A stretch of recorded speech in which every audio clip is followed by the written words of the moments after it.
of the fossil fuel economy over the last 10 years, how often do they mention climate as a risk? But they're not mentioning it as a risk to the business model. If they did 10 years, but they're not, they're looking at 1 year and 2 years, they're stuck in, oh, this is cyclical, we've seen this before, so we're not going to downgrade. You needed to keep institutional investors with this perspective in these companies. Is divestment weakening our ability to make this transition? Oh boy. To execute a trade, there has to be two sides of people in that trade. There has to be a buyer as well as a seller. You've got to have $3 billion worth of buyers on the other side if you want to get the market price. The whole bunch of hungry folks and sharks will come and gobble it up. And people that have not goodwill, that will be quite happy to take it from you. But when you're dealing with schemes of this kind of size, it's far easier to get them in a room, where you can actually say, if these companies require $70 a barrel to break even and oil's at 50, and they're going to spend $2 trillion on finding new projects, which we think is wasted, you destroy return on equity, you destroy margins. Getting rid of these projects is logical with maximizing return on equity. And surprisingly, a lot of people have bought that and agree with our position. So we can actually force companies to start a wind down and manage decline process. And if you've not got the stock because you sold it to some hedge fund who actually want to carry on as business as usual, you've lost your chance for change. You talk about like demand for coal. If you look at the Paris Agreement, it sets emissions reductions targets. We have to crush demand. I think of it as a supply side issue. We know where the fossil fuels are that take us above 2 degrees. We've looked at 80,000 projects. We can put in place a different governance mechanism to control supply, a tax or a rationing system. And what Paris was not is governments saying, I've got this amount of coal, you've got that amount of oil, let's trade it out and you can write this down and we'll write that down. That would have been a terrific agreement. We get where we need to be if we have a supply side managed process. We have to work with markets. Governments know about these arguments and they are suppressing it because to do that you need control by states, which looks very, very uncomfortable if you're a Republican. From her days at MassPERG through EPA. She's a founding board member of Ceres, which is a nonprofit based in Boston that's mobilizing many of the world's largest investors and companies to take stronger action on climate change, water scarcity, and other global sustainability issues. One of the unique things about Ceres is this combination of major institutional investors, capital holders, corporate players, and NGOs that together have been working in finding this path forward and making progress. I'd like to introduce my friend and great leader in this field. I read on the airplane an article called Systemic Crisis and System Changes in the U.S. in the 21st Century. I thought it was one of the most provocative thought pieces out there. The article offers us a whole new way to think about capitalism, how we use resources, how to build a sustainable economy that's more humane as well as profitable. And that's a world we haven't gotten to yet. I aspire to it, how to deal with building a brand new economy in a world that values short-term earnings, where if it didn't happen in the last 3 months and you didn't get better earnings than the guy next to you,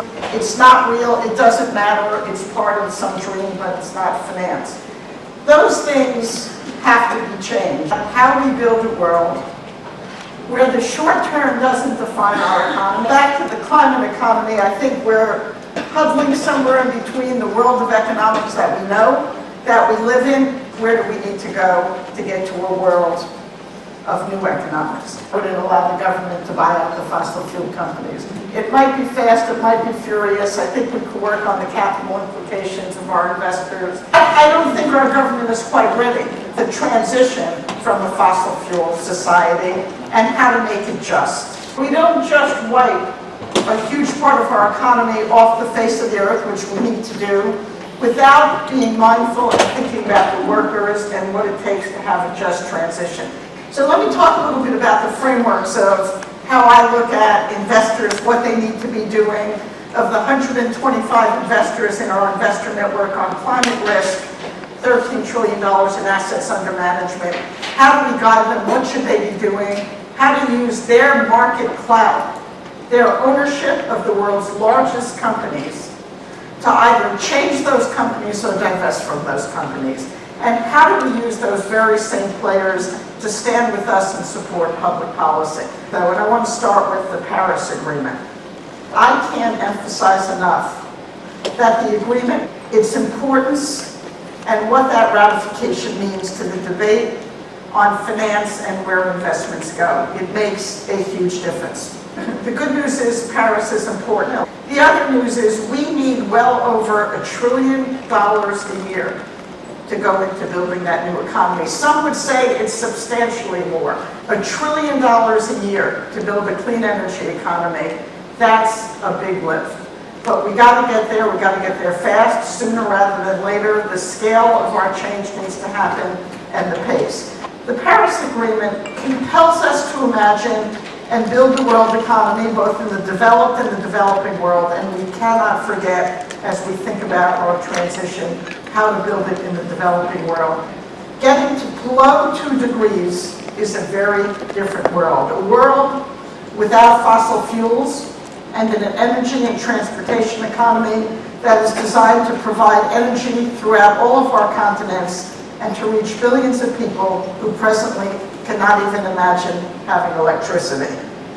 And it calls on us to take on an industry so strong, so powerful, so entrenched, so politically savvy, an industry where leaders cannot imagine being beat economically and politically, and more or less say to that industry and their leaders that they should cease to exist in their present form by 2050. Now, I'm not sure the world has grappled with the fact that a 2-degree or lower world means no more fossil fuels. It means 2050, we are a different world. Now, some love the Paris Agreement and think it's great, but I'm not sure everybody has digested the implications, the details, and the challenge to us now is to go from a super clear mandate by 190 countries and defining what it means and laying out a roadmap and getting there. The Paris Agreement helps in a lot of ways. It is the threshold, it is a clear market signal. Markets like clarity that the transition to a low-carbon global economy is underway and is accelerating. Now we need to have businesses, governments, investors, and civil society acting as if that agreement is real, putting in place the urgent need for scale and speed, and putting in place a blueprint. The Paris Agreement means the world needs to invest in that clean trillion. In order to get close to those goals, limiting global warming to well below 2 degrees centigrade and net zero emissions in the second half of the century, we know that we need to invest more than that $1 trillion a year in clean energy, clean transportation, and reaching the Paris Agreement will require a massive and existential shift of capital away from high-carbon fossil fuels. Now, progress is being made. Over the last year, we saw $330 billion invested in clean energy and clean transportation, but that's still far short of the clean trillion. So what do we need to do to get there? In the electric power sector alone, there's a massive $12.1 trillion renewable energy opportunity over the next 25 years. That's the level of investment in renewable energy to be on track to, again, meet that agreement. So we need to do 3 or 4 things to start imagining we could get there. Number 1, we need to change this debate. The debate that acting on climate change is somehow a political debate. The debate that Republicans shouldn't like it and Democrats do. The debate that in the United States, red states oppose acting on climate change, but blue states support it. Or conservatives don't like it and progressives like it.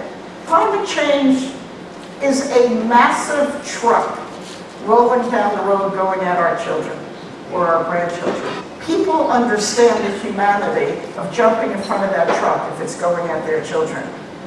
We are seeing that truck roll down that hill. It's called climate change, and we've got a political and divided set of discussions in the United States.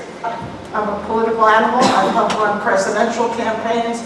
I know the politics. I know this is not easy to say, maybe harder than imagining $1 trillion. But we have to change the political debate. We've got to change the message, and we've got to change the messengers. And I actually believe that given where we're at, given the 400 investors who joined us in Paris, who called for a price on carbon and who said we need the strongest possible measures coming out of it. And given the hundreds of companies that are starting to work on addressing climate change, committing to 100% renewables by 2020 or 50% electric vehicles by 2025, that they are slowly starting to get it. And their voice and their power and their clout, and many of you in this room who have not acted, are going to have to be part of the policy debate. Because if we don't change this narrative, if we don't change this message, if this remains a political debate where we're going to kill anything that is about progress, at least here in the United States, we won't get to where we need to go. As Pollyanna-ish as it may sound, I am convinced that dozens of our members, from the largest asset owners, CalPERS, $300 billion in assets under management, were with us on the Hill 2 weeks ago talking to the SEC and talking to members of Congress, Democrats and Republicans alike, on the need for a price on carbon. And we brought 10 financial leaders from the private sector up to those meetings. They are starting to hear it, or at least be willing to listen. Do I think we'll get a price on carbon in the next 15 minutes? No. Do I think it's imaginable over the next 4 years? Yes. But we've got to change the debate. We've got to change the message. And members of the Chamber of Commerce have to either pull out or stand up and speak for what's right and act. We need to change the message, and that's the first order of business. Secondly, we do need to deal with policy, because policy in some ways drives financial markets. Put it on pricing on carbon, it's a straight market signal. It's an honest market signal. Right now, carbon pollution is costing us billions and billions of dollars. And in many parts of the world, in many parts of the United States, we price it at zero. Well, when things are cheap or free, you get lots more of it. We've had the pleasure of getting lots more of carbon pollution, something we obviously don't need, don't want, and can't afford to allow. So the market signal that has to happen is just put a price on carbon. Now, it has to be a price commensurate with the damage and the horrors of what carbon pollution does to us. But that's got to be a piece that happens in the United States, in the G20, and around the world. It is happening in some places. It is happening in California, and for the years they've had a price on carbon, it has not only not hurt the economy, it has helped it. In the northeast of the United States, under something called RGGI, we've had a price on carbon, not high enough. It has not harmed the economy. So let's get that price on carbon and keep that in our leverage. We have a clean power plant proposal in the United States. It was argued before the United States Supreme Court last week. The EPA promulgated a very strong plan for bringing down carbon emissions from electric utility companies. That's very much what's driving the coal industry to its knees. We're hoping, and we believe those arguments were strong, that we will see the clean power plant go forward. We need to assure that the states put in place renewable portfolio standards if they don't already have them, or protect those that exist. We're building a market for renewables. And until states say that 25% of their energy will come from renewable energy, or 20% by 2020 and 25% by 2025, until we mandate it at the states that renewable energy is imperative, we lose our ability to build the markets for renewables. Investors are looking for markets and how the markets are growing. So for everybody, we've got to be thinking about changing the debate, changing the policy, and then we can talk about risk and increasing capital flows. There are a number of things that are happening or need to happen to make sure climate risk is clear, and that risk is driving a decrease in investments in climate-intensive industries and out of them and into renewable energy. The SEC has a very clear job. Their job is to mandate the disclosure of material financial risk for any company that files, any publicly traded company. And the investors need that information. They need good information to make smart decisions. In 2010, we were able, through our investor network, to get them to mandate the disclosure of climate risk. Over the last 6 years, we've seen intermittent enforcement of that. We've seen weak filings by the companies, and we've got to get the SEC to do their job. If investors are going to make smart decisions. And smart decisions today say keep your money out of fossil fuels and into renewables and other industry sectors. The right and clear information has to be there. I met with the chair of the SEC a week and a half ago with the chief investment officer from CalPERS, and she told us the following. The Paris Agreement changes her way of looking at it. The certainty of understanding that risk puts her in a much more serious position to enforce against those companies who are not filing the true risk that they're seeing. And so we've got to start. Is it enough? No. The SEC must enforce that agreement. Secondly, we've got to make sure the SEC retains their power to do that. There's a congressman, not surprisingly, or perhaps very surprisingly, from the state of Florida, Congressman Posey, who files a bill every year to prohibit the SEC from looking at climate risk. Somehow it's in a bucket, it's a political risk for him, rather than it's like any other material financial risk, whether it's currency risk, inflation risk, capital market risk. Investors need that information, and climate change risk is no different. It is a real financial risk, needs to be measured, needs to be disclosed, and needs to be available. But we've got a bill that over the last couple of years we've been able to kill, a little bit more pernicious this year in that it is a rider, an amendment to the appropriations bill that says the SEC can't talk about, can't touch, can't do anything about climate risk. I think we will kill it. I am sure the White House is watching it. We've been up there with investors for the last 10 weeks. 15 Republicans have stood strong and said we can't regulate the SEC. That way they need to be free to do their job. But we should never fail to imagine and understand the forces against us. Thinking about how you exercise your role as both an investor and a citizen to stand up and support public policy, whether it's a price on carbon or renewable portfolio standard, or stopping the insidious and pernicious backlog that we're seeing when companies are coming up and saying they can't deal with climate risk. It's a battle for all of us. So policy is the first thing after we change the message. It's moving money out of the dirty stuff. The risks of investing in fossil fuels are becoming more clear. It is not only Peabody Coal, which literally filed for bankruptcy a year before, let me assure you, though, they did not add to their 10Ks or their SEC filings that they were facing a massive meltdown of their company, despite the very clear guidelines, another reason for clear enforcement of the SEC. But whether it's the coal industry on its heels, or it's Shell having to write down $4 billion when they were told for 5 years that $7 billion project to drill in the Arctic, in a place where you couldn't get oil, in a season where you couldn't pull it out, in a place that would damage the oceans if they did go forward, in a way that could never be economically competitive. Shell said, we're going to go forward and drill in the Arctic. And sure enough, last year, they wrote down $4 billion because that drilling didn't work so well. So our job is to move money out of the negative investments and out of the fossil fuel and clearly into the world. So how's that going? Given everything we're seeing, given the clarity of the risk, given what we know about the fossil fuel sector, given what we're seeing about old cars that are not fuel efficient, that we'd start see changing. We are seeing it, but it is way too slow. But it is happening. I will tell you, though, investors are no longer waiting.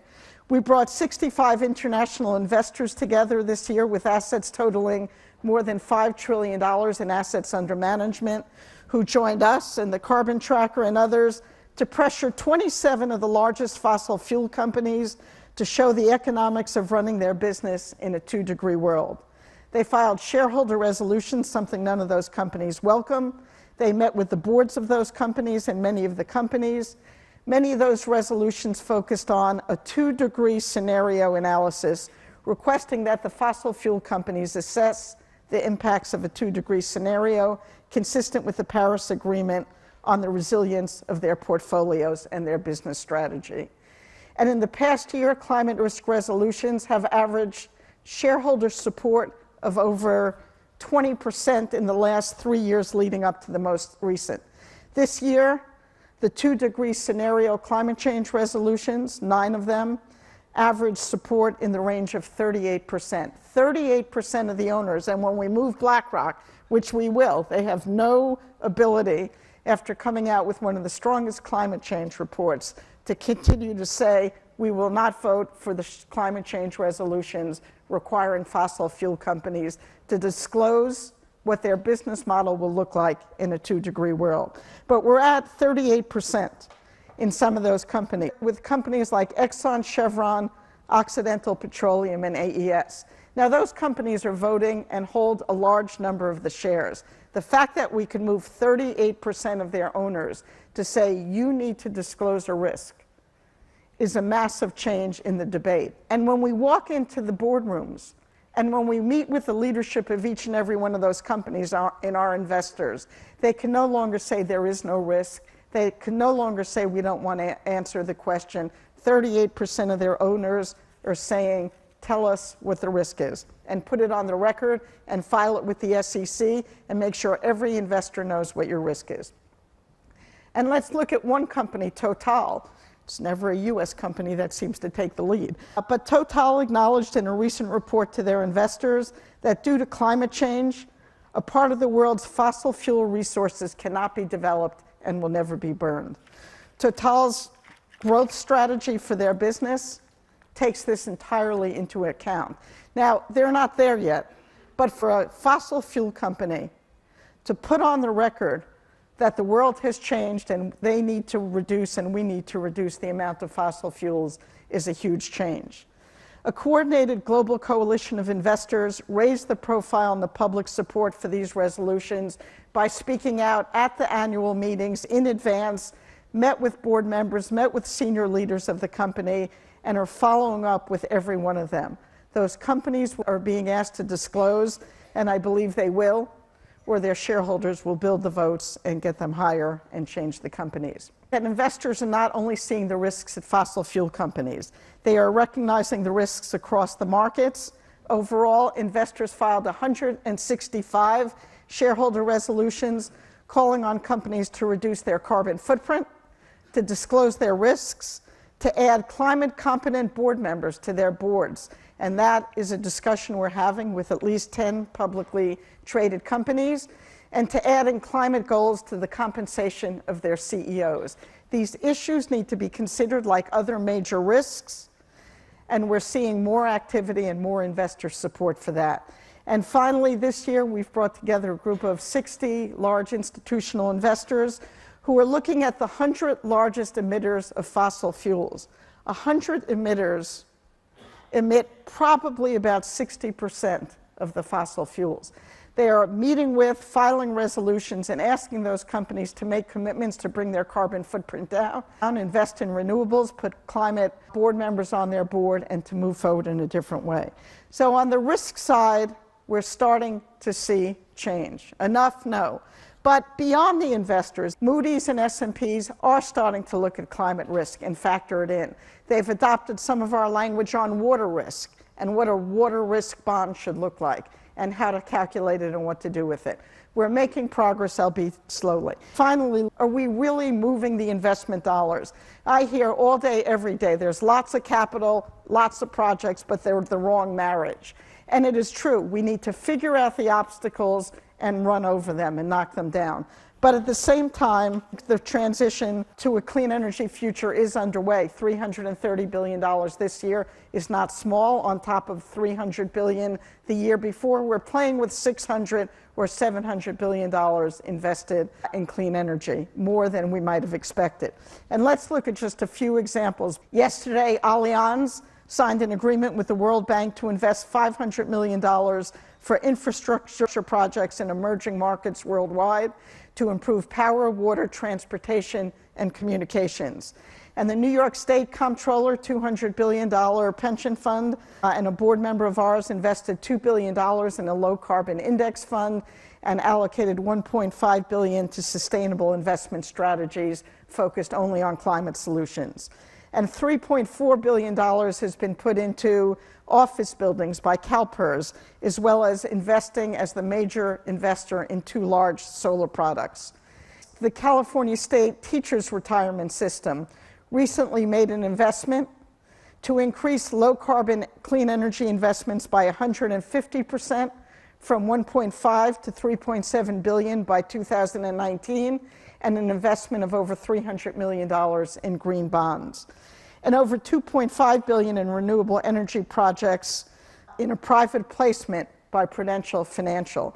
The list goes on and on. 2 billion by the Zurich Insurance Group. We are seeing new investments, B of A committing to 125 billion, Citigroup 100 billion, Goldman Sachs had a $40 billion goal and has just upped it to 150 billion by 2025. We need to make sure these commitments are met. We need to make sure they're grounded. We need to make sure they're really green. We need to make sure they're going to the right places. My message coming out of here is we're starting. We're on a small roll, hopefully amping up to a larger roll. But the risk is becoming more clear. The risk agencies from the SEC, the rating agencies, and the stock exchanges are starting to change what they mandate. The New York Stock Exchange is not doing anything, but NASDAQ is about to come out with some new standards. The Bloomberg panel and Carney Commission, in response to the G20, the largest economic leaders, is coming out in January with new standards for climate risk disclosure. All the versions that we've seen are quite strong. So we're moving on risk. We need to move further on policy. Money is moving, but $350 billion a year is not enough. We need to be at $500 billion next year, and at least $500 billion by 2020, and $1 trillion a year by 2030. The wheels are moving, we're going. It will take every one of us, not only the financial community, but every one of us, to make sure the systems are in place, policies in place, and capital will flow. Thank you very much. I want to welcome back to the stage Anders Ferguson, along with Lila Preston, John Fullerton as well. Mindy framed this nicely as message, policy, divestment, risk, and money, having everyone introduce themselves, tell us a story, and why you're doing what you're doing. I graduated with a degree that was related to this whole field from Oberlin in '75, and have spent my life as a social entrepreneur of sorts in the field of sustainability. Find myself inhabiting and co-founding a private wealth management firm focused only on sustainable and impact investing for families and individuals. So Lila Preston, and I work with Generation Investment Management. I have been there for 12 years now, having worked in thematic research, public equity coverage, and now since 2008 on our growth equity strategy, sort of investing in the solutions businesses, the innovators, the disruptors, enabling a transition to low carbon sustainable economy.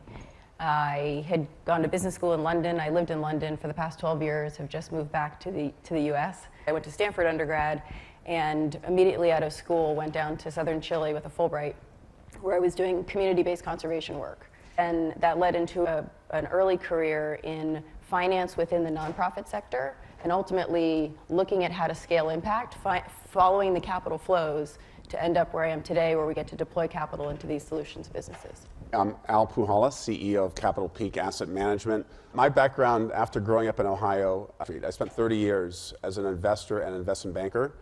Where I could, I did public-private partnership work. I went actually in the early 90s to Russia, representing the US Treasury on setting up the US-Russia Investment Fund, did a lot on securitization strategy, worked on figuring out how to open up Cuba someday, and really decided 3 years ago, after seeing the US government really reaching out to the private sector in a new way, in a partnership profile, to set up a firm that could be a good partner to the US government. And 3 years ago, we set up a partnership with the US Department of Agriculture and the Farm Credit System. We organized a $10 billion pledge to build infrastructure for clean energy and water.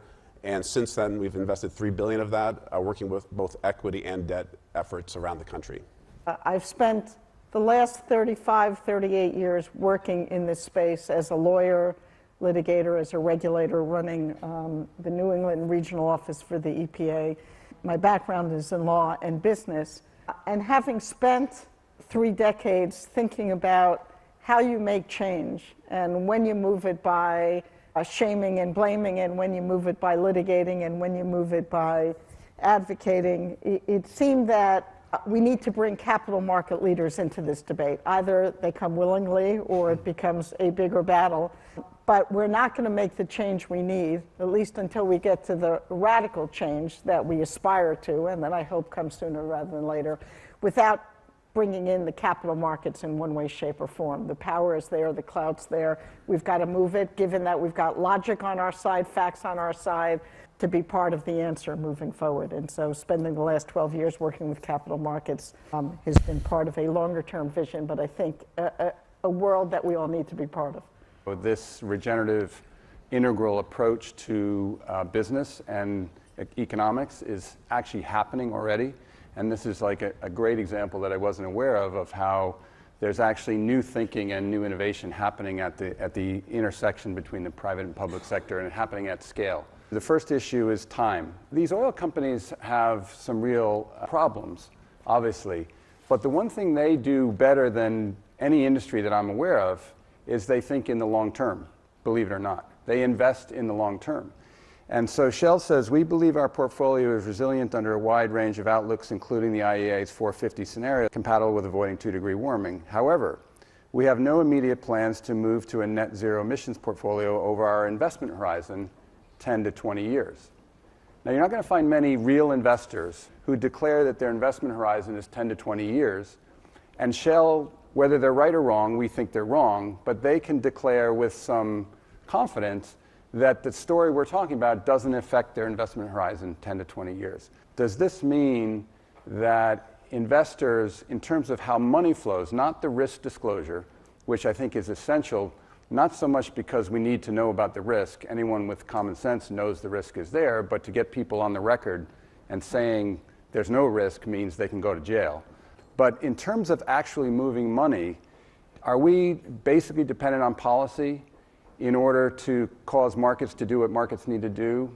Or is there a pathway to move $1 trillion more a year prior to the policy coming? I think that there's a mismatch between financing clean energy, renewable energy infrastructure, and the capital markets. I think the capital markets are very focused on public companies where there's a lot of disclosure, and also large-scale projects. So when you think of infrastructure, you think of roads and bridges and tunnels, transportation infrastructure. But most of the energy infrastructure is very decentralized, right? It's $1 million project somewhere for solar. We're doing a lot of geothermal with one of our portfolio companies, but there are hundreds or thousands of those projects. And the investors can't diligence those. So how do you put that together? And what we've done is partner with the government who originates those projects and put a seat alongside for private capital. But I think the long-term nature of clean energy is very attractive to investors. They just can't execute on it. Lila works in the private investment part of Generation, so she's been living in this world, and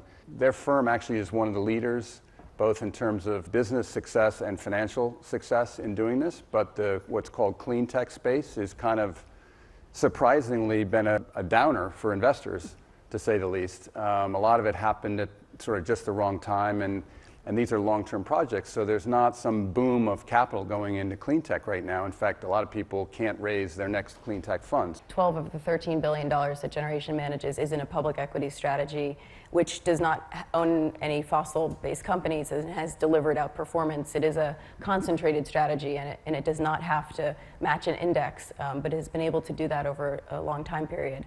But where I focus, which is on the growth equity side, we launched our first fund in 2008, our second fund in 2014, and the funds are called Climate Solutions Fund 1 and Climate Solutions Fund 2. It was actually very popular to have a Climate Solutions Fund in 2008 because we were still in the euphoria or the belief that we could put a price on carbon. Inconvenient truth had come out. There was a lot of investor engagement around climate risk, the Carbon Disclosure Project, the emergence of a broader consensus of a framework related to carbon risk and opportunity. Fast forward, 2014, very unpopular time to be raising a fund called the Climate Solutions Fund, and we thought it was an even more relevant time to be doing so, partially because of the imperative of the transition to low carbon economy and more sustainable business models, but partly because the opportunity set is that much more interesting. Because if you think about the cost downs that we've experienced in solar, in LED prices, in the storage ecosystem, as Mark pointed out, this is an even better time to be deploying that capital. And so our pipeline, both the quality and then the size of that pipeline has grown. Our fund is, putting to work $20 to $30 million at a time in growth companies, whether it be Nest, the learning thermostat company, Solar City on the distributed solar side. In Africa, a company called Mcopa that is doing distributed pay-as-you-go solar. Companies like Seventh Generation who are trying to get toxic chemicals out of household products, and on and on. I feel like we're quite optimistic, but it has been unpopular for a period of time. We're starting to now see more private equity funds jump in, but they're not calling it climate or low carbon. Rather, they're calling it innovative technologies, which is actually a framing. And I think that is perhaps the right framing, because it's about the future and where do you want to position your assets in this future economy. Anders, what do you see with your client base and their interest in moving some of their money in this direction?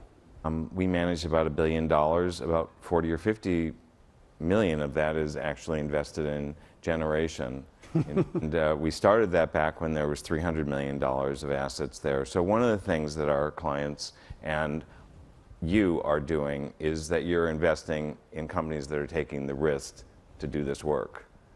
And whether they're the companies or the investment managers, that's really a critical part of the ecosystem of change.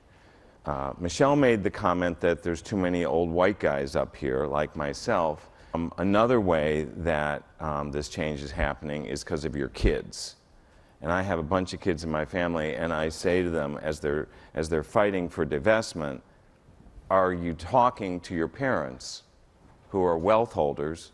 Because you're not going to elite schools like this and where we all graduated from and not have wealth. Maybe not everybody does, for sure. But are you having that conversation to change their portfolios while you're protesting appropriately for divestment? So I think that we all can vote with our dollars in our portfolios. And the good news is that we can do that today in a way that our portfolios also make money. And in fact, a lot of times, as the data increasingly shows, we can be investing in these sectors of change that are driving change and are the future as opposed to the past. So we have a small role as private people, but we vote, and our families vote, and our families serve on boards of directors, and our fathers and mothers are executives. People change. Institutions change in part because people change. And we have all changed over our careers. The biggest change agents in our world are women and millennials. We're up against an enormous challenge, and most of us don't understand the good news. And that we don't understand how fast these equations are really changing. We don't get that PV is below building the coal plant. And if we interview the folks walking down the street, we're unequipped with the positive news that is transforming this equation. That Stern, who's one of the leading kind of climate-focused economists, came out with a number now of 90 trillion. I mean, I've been running around saying we've got a $40 trillion investment opportunity / obstacle / urgency requirement, and now it's just doubled to 90 trillion. I guess it's been squished into a tighter time frame, essentially. So your magical trillion has just turned into 2 trillion. Just to put 90 trillion into some meaningful context for us, the total market cap, meaning the value of all public companies on planet Earth, is 60 trillion. So we're talking about investing new capital greater than the entire value of every company, public company, on the Earth. Well, this energy infrastructure is capital intensive. By definition, 90 trillion is 90 trillion. And what that means is that the cost of capital is probably the most important determinant on how fast it can be rolled out. And investors are greedy. Everyone's looking to optimize their risk-adjusted return. That's what the business schools teach us to do. Are we kidding ourselves that this is not ultimately a public sector challenge? And this gets to Gar's point, which is that our public sector has the lowest cost of capital on planet Earth. And on top of that, they have the ability to actually print money that has a zero cost of capital. And if we're serious about moving 90 trillion in 15 years, should we not be focused first and foremost on the public sector as the source of financing. And I say that as a formal private sector Wall Street banker myself. Whether we could get to 90 trillion in 50 years or in 15 years or 30 years, we need to be talking about orders of magnitude. And I think you're right, John. It can't just be the public sector. It needs to be public-private partnerships. It's not just publicly traded companies, it's smaller companies. We need everybody with the right information on the right track. Nick Stern is probably one of the smartest guys in this field, so I'm not suggesting I'm disagreeing with him. But when I look at $1 trillion a year, the money is there. The capital is there. It can be moved. It can be moved to get us to 2050. As we get bigger and bigger, it has to be a public-private partnership, and so much of it is infrastructure. The investments we need to make are roads, they're water authorities, they're things that cost hundreds of billions of dollars in the United States alone, and government is going to have to be part of it. Whether we could get to $90 trillion, some of this stuff is so remarkable. Can we get to a non-fossil fuel future by 2050? I think it is going to be very hard, but I certainly know we have no choice but to do everything in our power to try and get there, and we've got to figure out a way. I think we have to reimagine the role of government. The government has stature and resources that are way beyond writing a check. The writing the check part is very important, but they also have a role as regulator. They also have a role as customer. You know, the largest public-private partnership ever in the United States, you probably haven't heard of, but it's military housing. 20 years ago, the Pentagon decided its troops were living in squalid, quarters, asked private developers to come in on base to build private housing. $30 billion came in at a fair return because there was a long-term customer there, right, those troops. So we have to start thinking about, when Michael Bloomberg left as mayor of New York, he was interviewed by the New York Times. I'll paraphrase his quote. And the reporter asked him, so now you get to go run your philanthropy, you're going to be able to put billions of dollars to work and really make a difference. He goes, inconsequential. It's nothing compared to the public purse to be able to move that. So I think the really issue is, how do we work with the government as an actor in the markets to help promote good social outcomes? I think that's the critical aspect. So just for the record, you got the two ex-Wall Street guys arguing for government solutions. Lila? It was just point out this move from centralized to decentralized systems, whether it's related to energy provision, wastewater treatment, food production, is certainly is messy, and we're working through the messiness of it because we haven't yet found kind of the plug-and-play models that you can just replicate quickly with larger flows of capital. But the flip side is that they're more likely to generate jobs that have local kind of persistence in nature. And I think that the story around green jobs, kind of certainly California documenting in very serious detail what the solar energy development community has delivered in terms of green jobs is something that needs to be highlighted again and again. Every government dollar that's spent, not just in public-private partnerships for investing, which is enormous, but every airport, every office building, if all of those long-term assets are not designed for a future that's 50 years out, that's fossil fuel free, then we as the citizenry are all voting for a future that doesn't work. And the good news is that's a practical outcome. Just that's the part that we have to remember and I think walk into these discussions as citizens and as investors, that these things work. You had this very clear line between the operation of the university and this sort of bucket of money that was detached and up there safely behind a big wall. And even something as simple as tapping into the university endowment to swap out the windows and caulk the doors, which has a positive return on investment with zero risk, was too hard. Talk about how this gets to the investment mindset, and the money is managed by one group and the operations of a university is separate. If you think about it, the reason these schools are so well endowed is that's a lot of the inequality being recycled from ostensibly good purposes back into society. So how can we open up that channel of investment flow? The facts today are different than even 5 years or 10 years ago. What generation investment has proven is the argument is over. You can make money, you could be competitive, you could outperform and invest in responsible companies. Mike Northrup is here from Rockefeller Brothers. They are not hurting their endowment. I would bet Michael tells us they're helping it by divesting from fossil fuels. They're looking at the facts, they're looking at the numbers.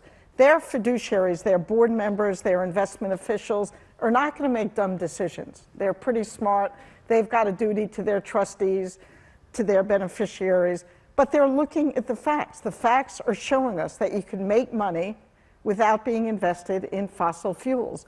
So that may have been harder to show 5 years or 10 years ago, but for a foundation that's spending an enormous amount of their time supporting climate work and to not be looking at it, for a university that has made a commitment to looking at social and environmental justice and issues, to not think their endowment is part of it. It is not just changing the light bulbs on a campus. It is looking at the full picture, and the full picture includes your endowment.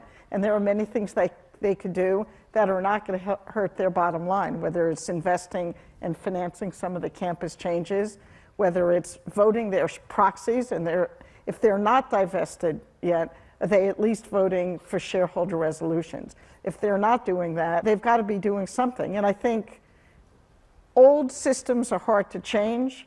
On campuses, we've got the perfect model. Students know how to push for change, and they ought to be doing it. I think there's a unique opportunity for university endowments and foundations to play today to be a catalyst for where the real money is flowing. So stepping back, how is critical infrastructure, which I put all of renewable energy in, but also clean water, also community facilities like rural hospitals and police stations, fire stations, and broadband, it's almost all debt financed. So there are three sources of debt that finance most of this critical infrastructure: non-transportation. Transportation of the large bridges and roads, big projects. Everything else we term critical infrastructure. And it's the muni bond market, which is all debt. It's the US government, which is all senior debt. And it's the farm credit system or special programs, all senior debt. So either a project gets the money all in debt or it doesn't get the money. And that's today's world when you're trying to build a clean water facility or a solar facility or something that makes sense. So how do you move those debt dollars? Even the USDA itself puts $30 billion a year into infrastructure. The farm credit system, $20 billion a year. The third source of capital is probably under $1 billion. So $50 billion a year out of the Farm Bill and out of a government-sponsored entity, the farm credit system, is building infrastructure. It can move to clean infrastructure if it were guided. There's no equity culture in rural America. It was just basically drowned out by the debt. So if a university endowment or a foundation want to really play a role by putting up just a few $1 million, you could drive hundreds of millions into the right programs. Because if I were Dell Computer and buying out, you go to Silver Lake, right? You go to the LBOs. So everything in corporate America or asset-based America is based on the equity sponsor driving the deal. Exactly opposite for most of this infrastructure. It's debt, it's lender-based. So a little bit of equity can change the trajectory. And that's why I think the role for the endowments and the foundations. Cool. My thoughts have to do with the power of living the narrative. So the fact that you have students who are pushing for change, and then where there is responsiveness and dialogue. I think to roll out projects, whether it's efficient buildings, it's EV charging infrastructure, it's local energy generation, that it starts to show the way, and then people who previously might not have seen themselves as part of that future energy economy suddenly are in it because they're coming to the university, stumbling people into the changes that need to happen. And we spend a lot of time with endowments and institutions who are doing the work to understand risks and then positioning to the opportunity side. But I like to shift the narrative more to opportunities and seeing tangible evidence of those opportunities. My firm has this unique opportunity to be an advisory on impact investing at Oberlin, so I've spent a lot of time working with the chief investment officer here.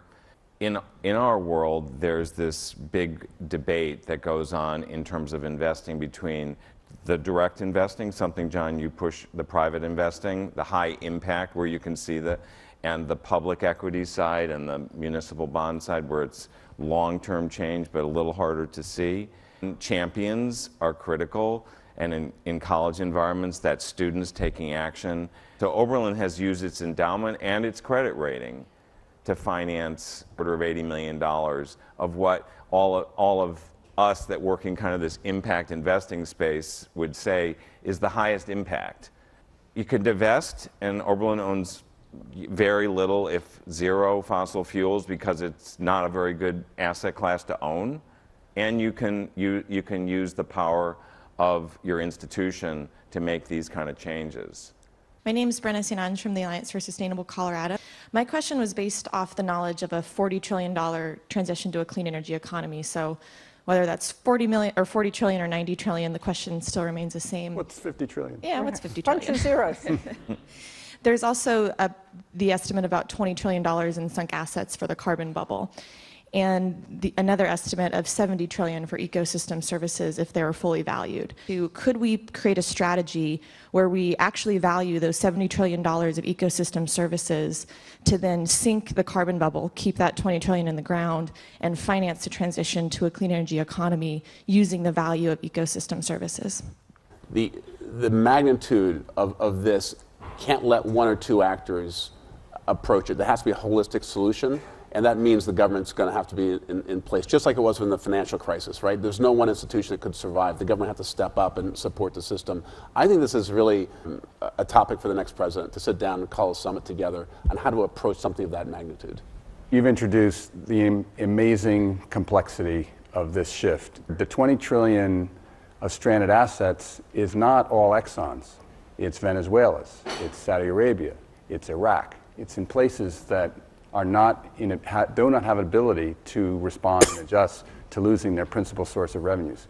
So there's a massive economic development challenge that goes with this transition that, interestingly, no one really is yet talking about. Ecosystem services value creation is hopefully going to be a piece of it, but you're at the heart of the complexity, I think. Simple questions, please. A lot of times stranded assets are assets in fossil fuel companies that can't be burned. But the reality is stranded assets are all around us. It's a utility system that isn't going to work because it was designed to push out power from centralized. There's lots of poles and wires that aren't going to work. It's fossil fuel pipelines that aren't going to work. It's tankers that may not have a job. It's kind of really systemic, and it's not just these oil companies. My name is Thomas. I'm from Harrisonburg, Virginia, here with a couple folks from our group called Renew Rocktown, which is an environmental, political, social activist group. And I go to James Madison University, and some of the students there are in the process of divesting or I guess encouraging the university to divest.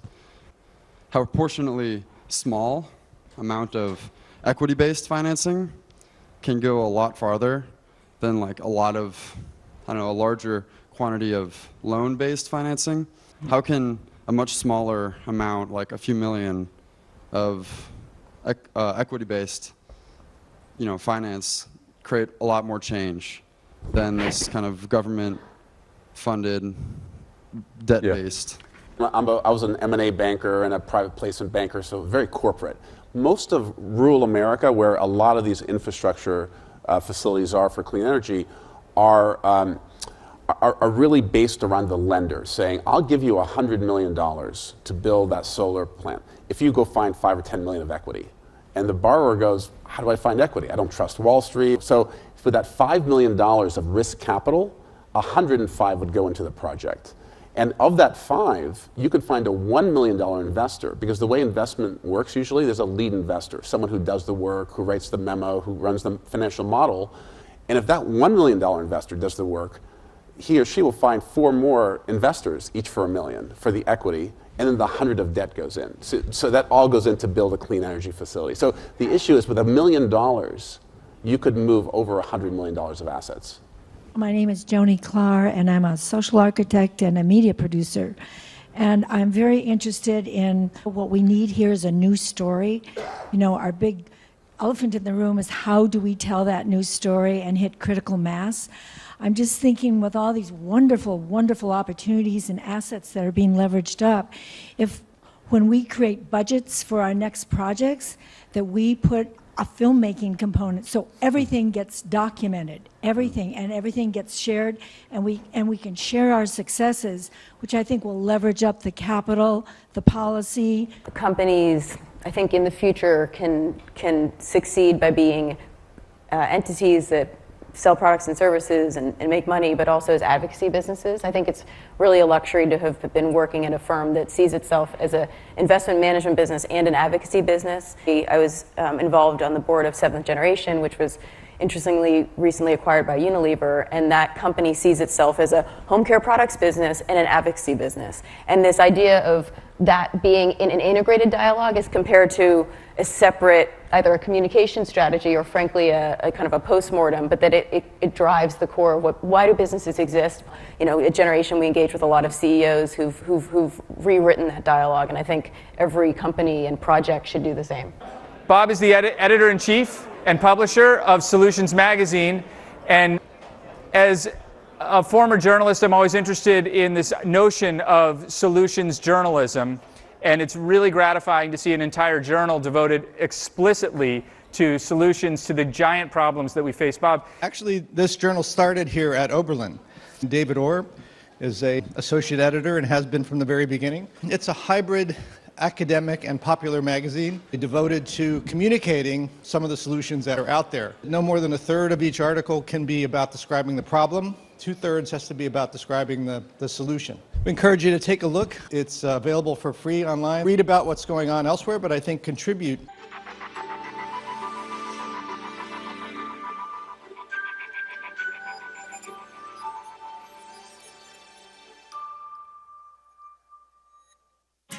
Where do we begin?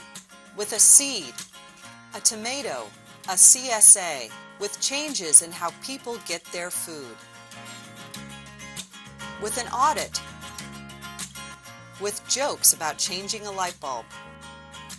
And before you know it, solar panels and thousands of tons of carbon pollution not going up in smoke. We learn about the issues. We sign petitions. We meet with our legislators. We take a bus to Springfield with 200 other faithful folks to advocate for clean energy and jobs. These little efforts add up and lead to more solar panels and energy blowing in the wind. Because we come together, we work at it. It feels good to make change, to start a ripple. Faith in Place is right here to help start those ripples. Faithful people caring for our future. We've planted offices in Chicago, Champaign, and Waukegan. Our diverse staff make sure our programs fit each place and have positive environmental impacts. Faith in Place plants green teams, motivated members of a faith community. Our staff collaborates with them to green their houses of worship. Small ripples lead to big changes. Some teams retrofit faucets to conserve water.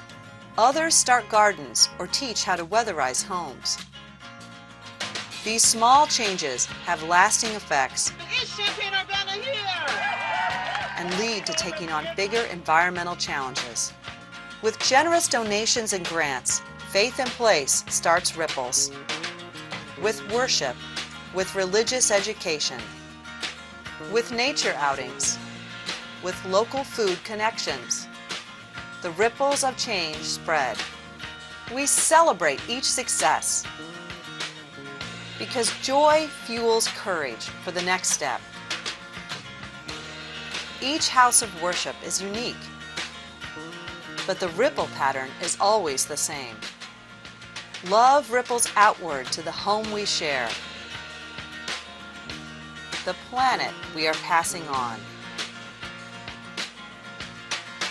Nothing worth doing is done overnight. Lasting impact starts at the community level. It starts in houses of worship and study groups. Because you believe that all of us share common air, waters, land, with everyone, with everything, with the whole beautiful, intricate web of life. As people of faith, your passion for Mother Earth can spread and ripple far and wide.